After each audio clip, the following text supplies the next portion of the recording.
গাছ থেকে পড়ে তো পিঠটা ভেঙে গেল রে। সকাল সকাল মর্নিং ওয়াক করলে যা ফ্রেশ লাগে না, মনটা একেবারে ফ্রেশ হয়ে যায়, চাঙ্গা হয়ে যায়। আর মন চাঙ্গা থাকলে খিদেও পায়।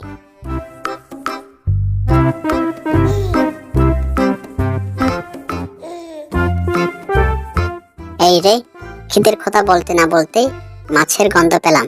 ভাবা, কি সুন্দর মাছ। কি ভাইয়া, মাছ কত করে? কি বলি মিসকে ভাইয়া, তাজা মাছ তো, তাই একটু দাম বেশি। তাজা হোক আর ভাজা, যাই হোক তুমি দাও তো। ঘুম থেকে উঠে মর্নিং ওয়াক করতে বেরিয়েছি, এখনো পেটে কিছু পড়েনি। বাড়ি গিয়ে মাছ ভাজা করে খাবো।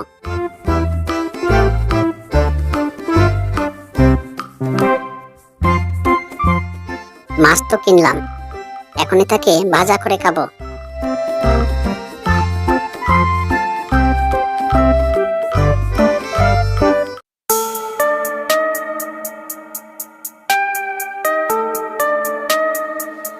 এই রে, কি সুন্দর সুন্দর পাকা পাকা আম। আম দেখে তো আমার ক্ষুধা আরো বেড়ে গেল। যাই, কয়েকটা আম খেয়ে নিই, তারপর বাড়ি ফিরে যাব।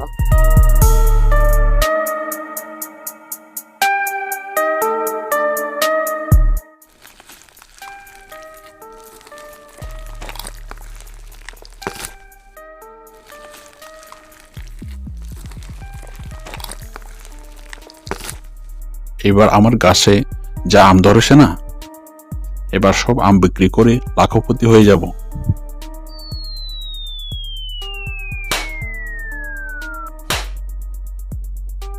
ওরে বাবারে, মাটা তো আমার ফেটে গেল রে। কি লাগলো, কিন্তু আম না পড়ে আমের আতি পড়লো কেন? এই এই, কে রে? এই রে মামা, তোমার চোখে কি নেবা হয়েছে নাকি? আমাকে চিনতে পারছো না? আমি মিসকে গো মামা, মিসকে। ওরে বেটা, আমার গাছের আম চুরি করে কি বুক 56 ইঞ্চি হয়ে গেল নাকি? বুক ফুলিয়ে নিজের পরিচয় দিচ্ছিস? বেটা, আমার গাছের আম চুরি করা, দেখাচ্ছি মজা।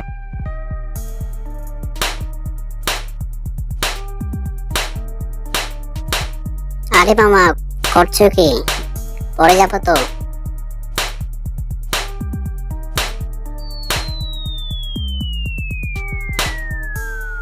গাছ থেকে পড়ে তো পিঠটা ভেঙে গেল রে। মেরে ফেলবি নাকি? বেটা, আমার গাছের আম চুরি করে আবার বড় বড় কথা, লজ্জা করে না? সে কি কথা মামা, লজ্জা করবে কেন? আম খেতে তো আমার লজ্জা লাগে না, মিষ্টি লাগে। বেটা, তোকে আজ মেরেই ফেলবো।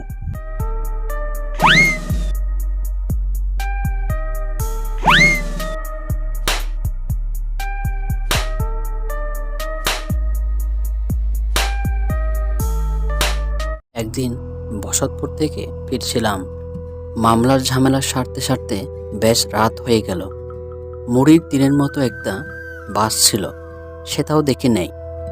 গরুর গাড়িও পাওয়া গেল না। শেষে পায়ে হেঁটে রওনা দিলাম। তখন আমার শরীরে প্রচণ্ড শক্তি আর সাহসও ছিল। ভূত প্রেতের ভয় ছিল না আমার।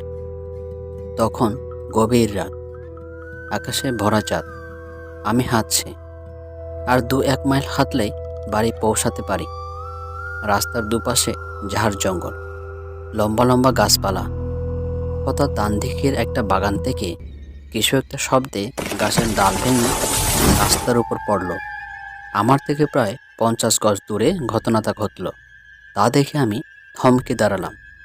প্রকৃতি শান্ত, অথচ বেশ বড় একটা ডাল ভেঙে পড়ল রাস্তার উপর। আমি বুঝে নিলাম এটা অদৃশ্য কোনো আত্মার কারসাজি। শুনেছি রাতে ভূতেরা কাউকে একা পেলে বাঁশঝাড়ের তাজা বাঁশ আড়াআড়ি করে পথের উপর হেলিয়ে রাখে। মানুষ যদি বাঁশের উপর দিয়ে যেতে চায়, তাহলে চোখের পলকে মানুষটা সহ সে বাঁশ উঠে যায় উপরে। আবার নিচ দিয়ে যেতে চাইলেও ভূত নাকি বাঁশটা চেপে ধরে মানুষের শরীরের উপর। এসব কথা মনে হতেই গাছের একটা ডাল ভেঙে এগিয়ে চললাম।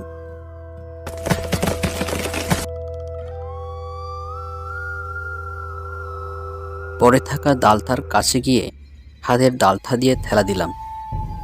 সঙ্গে সঙ্গে হুড়হাড় শব্দ করে ডালটা বনের মধ্যে অদৃশ্য হয়ে গেল। শরীরের মধ্যে একটা ঝাঁকি দিয়ে উঠল আমার। ভাবলাম, কাজটা কি আমি ভুল করলাম? আবার নতুন করে কোনো বিপদে পড়ব না তো? তারপর লাঠিতে হাঁটি নিয়ে আছে, মনের মধ্যে অন্যরকম সাহস। হঠাৎ কানে এলো বিড়ালের মেয় মেয় শব্দ।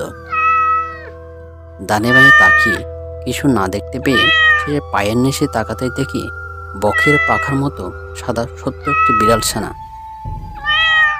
ভাবলাম, এই বাচ্চাটা আমার কি করবে? হঠাৎ কেমন যেন মায়া হলো। বললাম, কেন আমার পেছনে লেগেছিস? বাচ্চাটা মেয়ে মেয়ে করে ঢুকে গেল ঝোপঝাড়ের মধ্যে। নতুন এক অভিজ্ঞতায় মন বেশ খুশি হয়ে উঠল। সামনের ডান দিকে